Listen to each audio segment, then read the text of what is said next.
uso dos games pode ajudar no ensino. A pesquisadora Vânia Cristina Pires Nogueira Valente, da Unesp de Bauru, fala sobre o uso dos games no ensino. Ela e seus orientandos estudam como os games podem contribuir no ensino de geometria descritiva, música ou até mesmo na preparação de aulas ou atividades lúdicas. O Ciência Sem Limites começa agora. Está no ar o Ciência Sem Limites.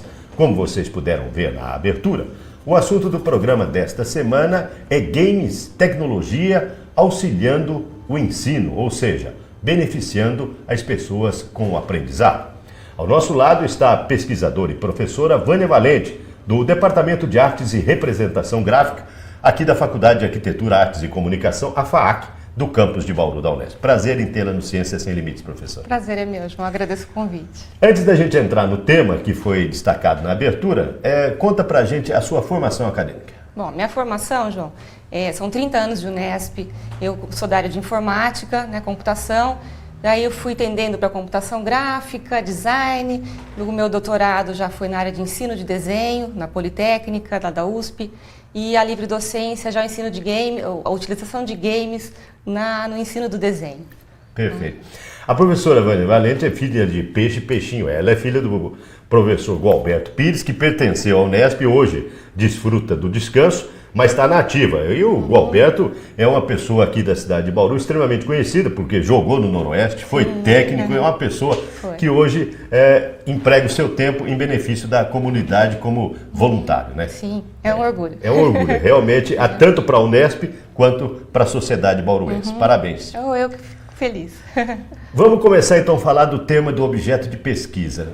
Para quem está nos vendo, o que é o games? A gente está falando em games, está falando em tecnologia, o que são os games? Bom, os games é mais conhecido como videogame, né? Tudo que são jogos digitais, utilizados em computador, nos próprios consoles, nos celulares.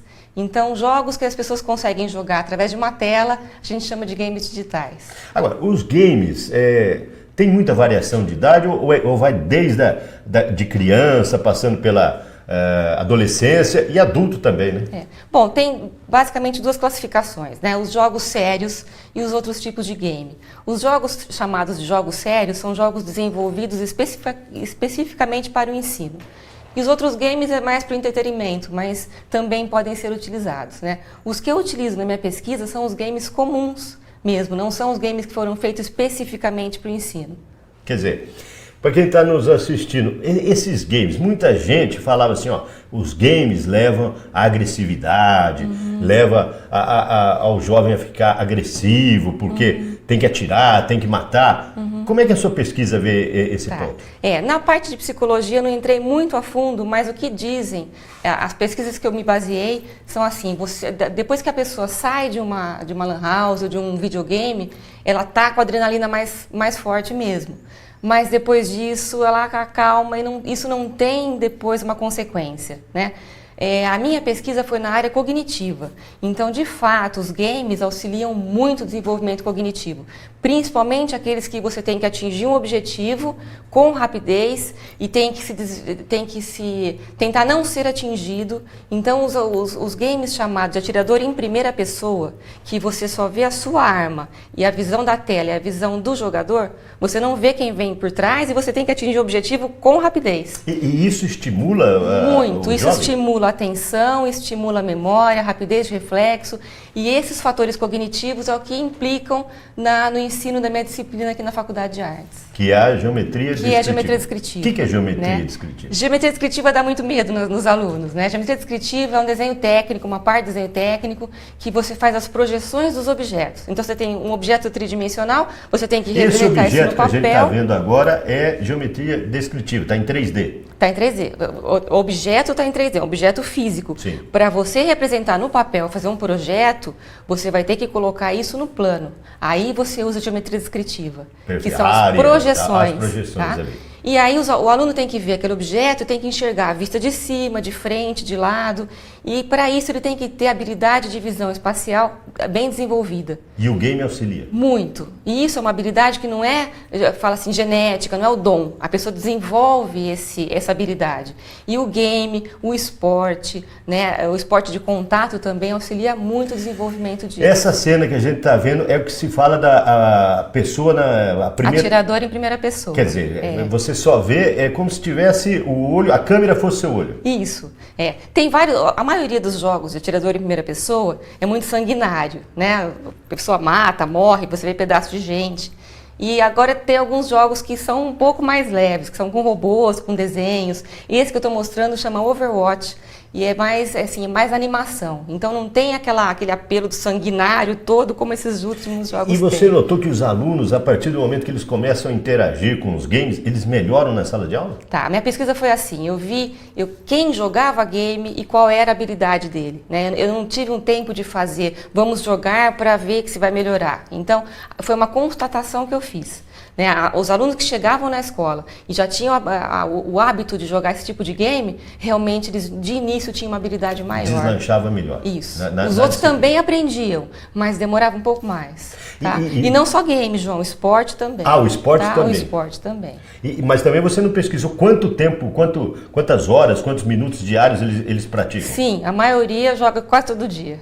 E quanto tempo por dia? Aí varia. Varia, 3 horas, 2 horas. Porque a gente vê nos noticiários, nas mídias, tem jovens que varam à noite, né? Fica 2 dias aí. Muitos têm. Né? E depois começa a prejudicar daí nas outras disciplinas, porque não consegue acordar. Quer dizer, para quem está nos vendo, nós estamos falando de games, de tecnologia no auxílio ao aprendizado da geometria descritiva. Isso. Videogame. Não importa se seja no celular, na tela do computador ou no tablet, qualquer lugar. Qualquer lugar. Inclusive, aqui na faculdade, a gente não tem tempo na nossa grade, né, horária e nem tem equipamentos aqui na Unesp. Então, como a gente pode fazer para que os alunos utilizem? A gente faz atividades que eles têm que jogar na casa deles, onde estiver, e depois trazer as respostas aqui para dentro de sala de aula. E como que você pergunta? Você pergunta lá? Assim... Não, a gente faz assim. Isso eu estou começando a colocar nesse semestre, né, que foi...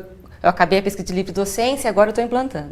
Então, assim, a gente coloca atividades, por exemplo, cada grupo de alunos vai ter que pesquisar um tipo de game que seja livre, que seja de graça, porque a maioria desses games é muito caro, e pegar as características de usabilidade, características de jogabilidade, características gráficas e trazer um seminário. Perfeito. Então, aí eles utilizam esse game e é interessante porque até quem não costuma usar, como as meninas, a maioria, né, não gosta desse tipo de jogo, acabam conhecendo, acabam gostando. Agora, você também não atua só, você tem orientando, você dá aula aqui na pós-graduação. Sim, na pós em mídia e tecnologia. E tem orientado, alunos, né? de mestrado e doutorado. Você permite a gente conversar com eles para ver as pesquisas, ver como é que eles estão atuando aqui dentro do programa de pós-graduação. Recomendo. Tá ok. Chegando no final deste primeiro bloco, você, para contactar a pesquisadora, o e-mail dela está aí na sua tela, evania@faac.unesp.br. Se você quiser conhecer um pouco mais sobre a unidade,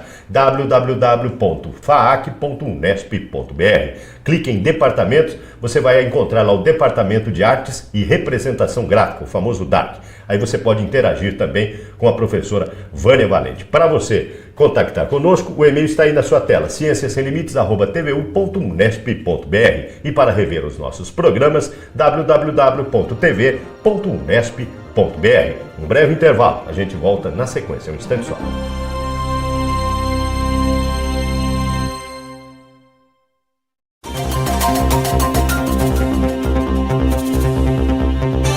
O Ciência Sem Limites está de volta. Conforme nós anunciamos no bloco anterior, nós vamos conversar agora com os orientandos da professora Vânia Valente. Ao nosso lado está a Gislaine Vitória. Ela é professora da Rede Estadual de Ensino e está fazendo o mestrado sob a orientação da professora Vânia. Prazer em tê-la no Ciência Sem Limites. Qual é o teu objeto de pesquisa? Prazer é meu, João. O meu objeto de pesquisa são tecnologias midiáticas de conteúdos pertinentes à educação musical. Por que tecnologias? São novos meios no YouTube, nos blogs, tem bastante material, que ele tem um vídeo tutorial e áudios visuais. E também temos objetos de aprendizagem digital no MEC, no RIVED, objetos de ensino, que ele vai trabalhar com conteúdos de educação musical. Por que educação musical? A educação musical é a minha formação, é a primeira formação. Eu sou formada em educação artística, habilitação em música, depois também instrumento, piano e pedagogia. Tenho alguma lato sensu em educação e em arte, um mestrado em educação, e agora no MID Tecnologia eu associei a minha experiência de professora e com o retorno da Lei 11.769 de 2008, que traz a música como componente curricular. Quer dizer, é obrigatório a música? É obrigatório, a partir de 2008, e deram na época 3 anos para as escolas se adaptarem, porém E houve essa fecharam. adaptação? Fecharam as licenciaturas em 85 no Brasil. Então, nós não temos uma demanda de educadores musicais para atender toda a educação pública, né? Então, na verdade... E como é que é feito? Se não tem docente, não tem demanda, como é que é? O professor tem que ser polivalente? Polivalente. A educação pública paulista compreende a arte como uma área polivalente. O professor é formado em uma das áreas e leciona em todas. Então, são artes visuais, artes cênicas, dança e música. Nós não temos sala ambiente para nenhuma dessas artes. Então, E como é que vocês fazem? nós temos o currículo, né, parcial, né, porque nós temos 12 anos de ensino e 6 anos que ele oferece o currículo de arte através das apostilas, que é o currículo oficial. Nessas apostilas, eles têm cada situação de aprendizagem em uma das áreas da arte. Então, tem uma situação de teatro, no próximo mês você trabalha com iluminação cênica, depois vem uma experiência... Quer dizer, é um rol de itens que vocês têm que adaptar. E o seu projeto, qual é o foco dele no benefício das crianças? Pensando justamente no professor e nos alunos, a geração que a gente tem hoje em sala de aula é a geração dos nativos digitais. A criança está o tempo todo com as tecnologias, dispositivos móveis, ele está brincando, não está? Então, chega na escola, ele tem que desligar, parece que o momento é um pouco chato. Vai ser uma ruptura. Uma ruptura. Então, nós temos que trabalhar de uma maneira inteligente a inserção dessas tecnologias no cotidiano das crianças. Como nós não temos o recurso, nós temos um recurso importante, que toda escola pública tem a sala do acesso, que é a sala de informática conectados à internet. Então, a nossa estratégia foi fornecer conteúdos para os professores e estratégias de utilização, onde eles possam, através da sala do acesso, incluir na sua didática, na sua prática, atividades de educação musical, mesmo que o professor seja formado em artes visuais, por exemplo, ele pode trabalhar com um objeto digital de aprendizagem de educação musical. Um conteúdo de história da música, conhecer a vida e a obra dos grandes compositores, ele pode entender um pouquinho de notação musical, ele pode desenvolver uma série de atividades e também uma boa maneira de utilizar de uma forma inteligente a sala do acesso. E não com aquela simples pesquisa do Google, foi lá para copiar e colar. Essa cultura a gente não Quer dizer, vocês estão utilizando todo o arquivo, a internet, em função de uma situação de aprendizagem em novos ambientes instrucionais. Esse é Essa é a proposta de pesquisa. Onde? Eu quero chegar, assim, a nossa primeira ideia foi identificar tudo que o MEC tinha nos repositórios. Então tem o RIVED, que foi um concurso de 2007, que tem um objeto que chama Zorelha. Ele foi desenvolvido pela Universidade Federal do Rio Grande do Sul. E eles vão trabalhar com crianças. A Zorelha é percepção auditiva. A criança vai reconhecer instrumentos. E depois ele tem um outro repositório que chama Banco de Objetos Internacional de Objetos Educacionais. Neste banco, eu localizei 38 objetos educacionais que o conteúdo é de educação musical. E você acha que isso aí no futuro vai chegar em todas as escolas? Olha, pode até agora, no mestrado, a pesquisa é uma pesquisa de natureza básica. Né? Nós não vamos aplicar esses jogos, nós vamos levantar todos e descrever para os professores. Sim. E para o futuro? Você vai para o doutorado? Para o futuro, para o doutorado, eu quero partir por uma pesquisa aplicada. Aí sim, avaliando todos esses jogos, né? A aplicabilidade de todos esses jogos, e aí sim, de uma outra forma, trazer um resultado. Parabéns e sucesso na sua empreitada. Muito obrigada.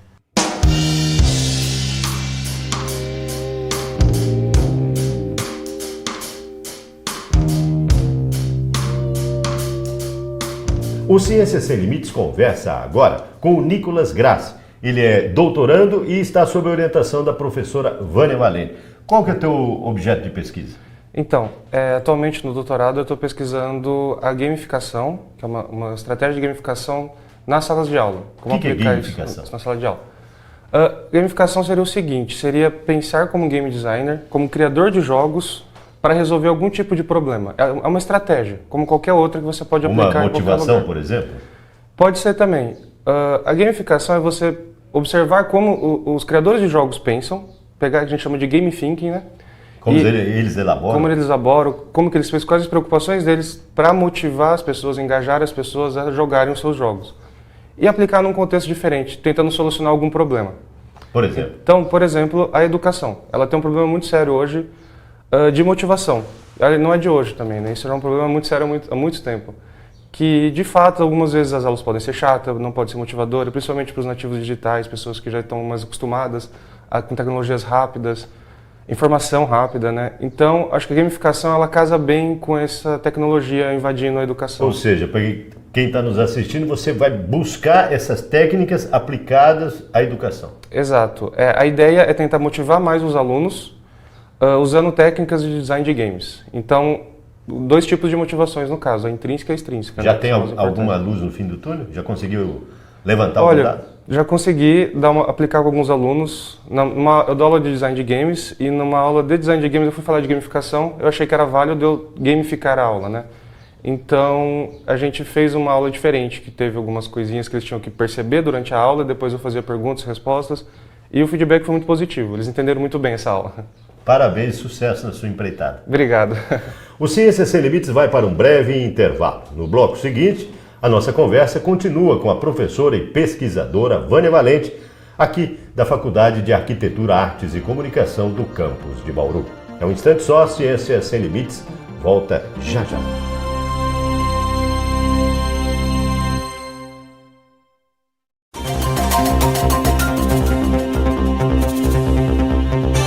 O Ciências Sem Limites está de volta. Como vocês podem ver, o assunto do programa desta semana é games, tecnologia, mídias, auxiliando o aprendizado, o ensino. Ao nosso lado, falando sobre esse assunto, está a pesquisadora e professora Vânia Valente, da FAAC, da Faculdade de Arquitetura, Artes e Comunicação, do Departamento de Artes e Representação Gráfica, o DARG, aqui do campus de Bauru da Unesp. Professora, parabéns pelos orientandos. A gente vê que eles estão bastante objetivados, né, com bastante afinco nos trabalhos, né? Estão mesmo. E esse tema motiva bastante, inclusive os pesquisadores, né? Trabalhar com jogos, games no ensino, na educação é interessante. Eles merecem. Agora, antes da gente voltar a falar de games, né? A gente nota que as crianças que nascem hoje, ou essa juventude, eles já estão inseridos nisso, não precisa ensinar, né? Não, dizem que hoje em dia não precisa mais chupeta, precisa de um tablet. De um tablet, né? Para a criança ficar... É a babá eletrônica deles. Né? Eles já nascem, já vêm com isso. Eles não têm medo de estragar nada, de desconfigurar nada, então o dedinho já vai... Quer dizer, no nosso tempo a gente tinha medo até de mexer no computador, né? De fazer alguma coisa, mas eles não, eles vão... A minha sobrinha, outro dia de 1 aninho, chegou na tela da televisão e tentou ver se mexia alguma coisa com o dedinho. Perfeitamente. Né? Tá no instinto. Já nasce, né? Professor, nós estamos falando de game. Além dos games convencionais, tem algum outro tipo? Tem vários tipos de games, né? Tem uns que trabalham com paradoxo visual. Que Na verdade, são figuras, são estruturas que não dá para montar fisicamente, porque eles utilizam umas perspectivas meio modificadas, como os trabalhos de Escher, o holandês, que fazia muitas, por exemplo, escada, que você parece que só está subindo. Então, são representações que você consegue fazer no desenho. Essa que nós estamos vendo é uma delas? Uma delas, né? A famosa queda d'água, parece que a água está sempre descendo, né? Então, tem jogos que utilizam essas formas paradoxais, que realmente não dá para construir em 3D, mas com recurso de computação e de perspectivas a gente consegue fazer isso. Então, esses jogos são mais específicos para desenvolvimento da habilidade espacial, porque o aluno tem que conseguir encontrar caminhos que não existem, modificando a estrutura espacial daquela representação. Quer dizer, o próprio aluno ele vai modificando para chegar no objetivo final. Sim, ele vai mudando as estruturas de caminho da tela para conseguir abrir passagens que não existia, e para ele conseguir mudar essa estrutura, ele tem que enxergar como o caminho ficaria com ela modificada. E a sua experiência, depois que eles manipulam, eles atuam, né, com esses games, na sala de aula, como é que é o feedback dos alunos? Bom, a gente já percebe essas gerações, né, João, já faz, que eu trabalho com essa disciplina tem mais de 10 anos, né? A gente percebe já, cada geração que chega já tem um pouco mais isso evoluído. Antigamente, na minha época de estudo, né, de engenharia, eu lembro como era difícil mesmo as pessoas enxergarem essas vistas e fazer as projeções, coisa, né? Isso. Então, realmente, cada geração que chega, já talvez por conta dos jogos, por conta de esporte, tem realmente essa habilidade mais desenvolvida. Agora, nós estamos falando isso em nível de terceiro grau, ou seja, de universidade. Né? E no ensino médio isso também pode auxiliar? Sim, eu tenho outros alunos de mestrado também que trabalham no ensino médio, em colégios aqui de Bauru, e realmente eles trabalham bastante já com jogos. O fator principal é a motivação, né? Se você não consegue fazer nada com um aluno desmotivado, e com um aluno motivado você consegue até que ele busque o seu conhecimento. E os jogos auxiliam muito isso. E algum dos alunos seus, seja no mestrado, doutorado ou até mesmo na graduação, traz algum problema, tipo assim, professora, esse game eu acho que dá um rendimento melhor de aprendizado? Sim, tem vários alunos que fazem isso. É claro, a gente não conhece tudo, né, João? Claro. Então, essa meninada conhece muito. Tem vezes que o pessoal chega e fala, professor, e isso? Eu falo, que legal, não conheço, vamos conhecer. E aí ele traz esses recursos, sim. Porque quem está nos vendo pode estar... A diversidade, né? É uma quantidade... A gente não consegue mais acompanhar tudo que existe, né? E aí é interessante que forma um grupo de alunos que querendo buscar também, todo mundo contribui. Agora, o importante que tem... Quem está nos vendo, a indústria de game poderia vir até a universidade buscar recursos para desenvolvimento de games específicos para o aprendizado. Aí são os jogos sérios, chamados jogos sérios, né? Que são desenvolvidos especificamente com algum objetivo educacional. No meu doutorado, lá na Politécnica, eu desenvolvi um tutor para ensino de geometria descritiva. Então, era um programa que ele oferecia exercício de geometria para o aluno resolvia graficamente, como numa tela de AutoCAD, um software de desenho, o programa corrigia e tentava identificar que teoria que estava faltando, porque ele tinha errado. Né? Então isso foi desenvolvido especificamente. Não pode ser considerado um game, mas de certa forma é uma plataforma... São tecnologias digitais auxiliando, auxiliando o ensino. No ensino, né? Tá? E hoje tem várias empresas que fazem jogos específicos para o ensino.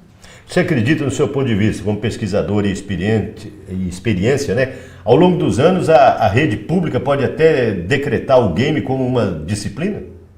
Como disciplina, não sei, mas o que assim a gente espera é que os professores utilizem isso para o benefício. Por exemplo, tem vários professores que falam que proíbe celular na sala de aula, né? Proíbe tablet.